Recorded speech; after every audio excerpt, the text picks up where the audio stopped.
wabarakatuh. Halo, sebelumnya perkenalkan nama saya Hasnalia Sofiratunaza dengan NIM 24010303008. Saya Sirolalia Fauzia dengan NIM 24010303019.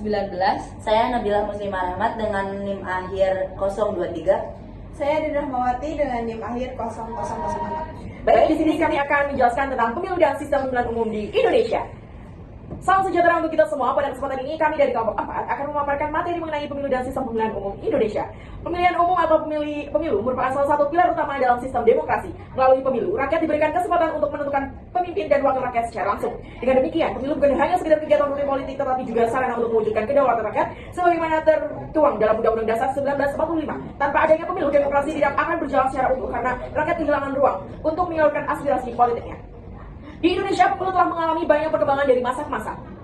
Reformasi politik setelah tahun 1998 mendorong perubahan besar dalam sistem pemilu, seperti meningkatkan transparansi keterbukaan informasi, kompetisi politik yang lebih sehat, serta meningkatkan partisipasi masyarakat. Selain itu, teknologi informasi juga mulai dimanfaatkan, misalnya dalam proses pendataan pemilih dan penghitungan suara. Namun demikian, berbagai persoalan tetap muncul, baik dari sisi penyelenggara regulasi maupun sistem kesiapan masyarakat. Oleh karena itu, mempelajari pemilu tidak hanya penting secara akademik, tetapi juga sebagai bekal bagi kita sebagai warga negara agar mampu ikut berperan aktif dalam proses demokrasi. Efektivitas sistem pemilu di Indonesia. Sistem pemilu di Indonesia saat ini menggunakan sistem proporsional terbuka, yaitu sistem di mana pemilih dapat memilih langsung calon anggota legislatif yang diinginkan. Sistem ini dianggap lebih demokratis karena memberi kesempatan kepada masyarakat untuk menilai dan menentukan wakilnya secara langsung, bukan hanya memilih partai politik. Prinsip dasar yang digunakan dalam pemilu adalah langsung, umum, bebas, rahasia, jujur, dan adil, atau luber jurdil. Prinsip inilah yang menjadi dasar bahwa setiap warga negara memiliki hak yang sama dalam memilih tanpa adanya tekanan, paksaan, atau diskriminasi. Namun pelaksanaan pemilu tidak hanya dinilai dari prosedurnya saja, tetapi juga dari sejauh mana pemilu mampu menghasilkan pemerintahan yang demokratis, akuntabel, dan berintegritas.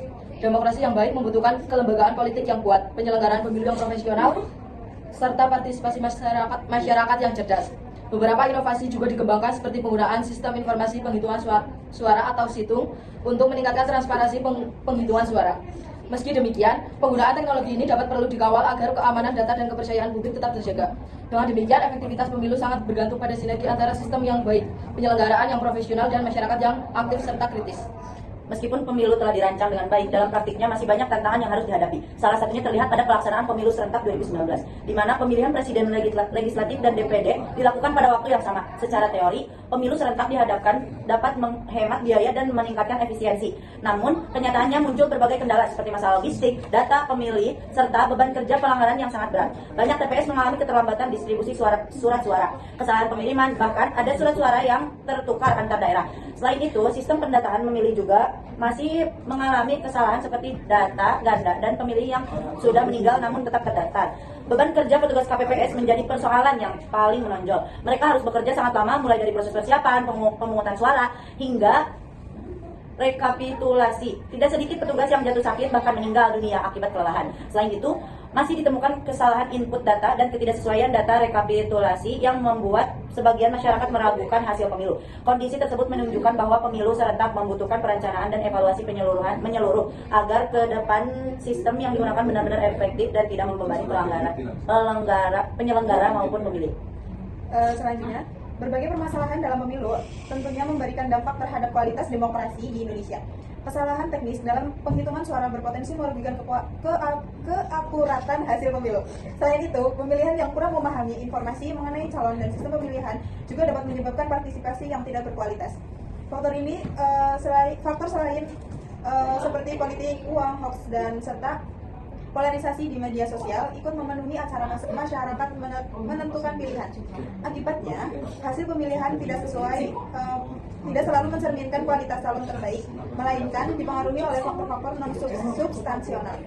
Namun demikian, hal ini tidak berarti pemilu di Indonesia gagal. Justru, berbagai tantangan tersebut menjadi bahan evaluasi agar penyelenggaraan pemilu ke depannya dapat berjalan dengan lebih baik. Diperlukan penggunaan lembaga yang menyelenggarakan pemilu, peningkatan literasi politik masyarakat, penggunaan teknologi yang aman dan transparan, serta penegakan hukum terhadap pelanggaran pemilu. Dengan usaha bersama, kita berharap pemilu di Indonesia dapat berlangsung lebih efektif, jujur, adil, dan berintegrasi sehingga benar-benar menjadi wadah bagi masyarakat untuk menentukan masa depan bangsa. Sebagai penutup, dapat kita simpulkan bahwa pemilu merupakan instrumen penting dalam mewujudkan kedaulatan rakyat meskipun masih terdapat berbagai kendala dalam pelaksanaannya. Pemilu tetap menjadi fondasi utama demokrasi di Indonesia. Oleh karena itu, sudah diharuskan kita sebagai warga negara untuk mendukung pelaksanaan pemilu dengan menjadi pemilih yang cerdas, bertanggung jawab, dan menjunjung tinggi nilai-nilai demokrasi. Oke, mungkin cukup sekian pemaparan tentang pemilu dan sistem pemilihan umum. Kurang lebihnya mohon maaf dan wassalamualaikum warahmatullahi wabarakatuh. Wassalamualaikum warahmatullahi wabarakatuh. Bye bye.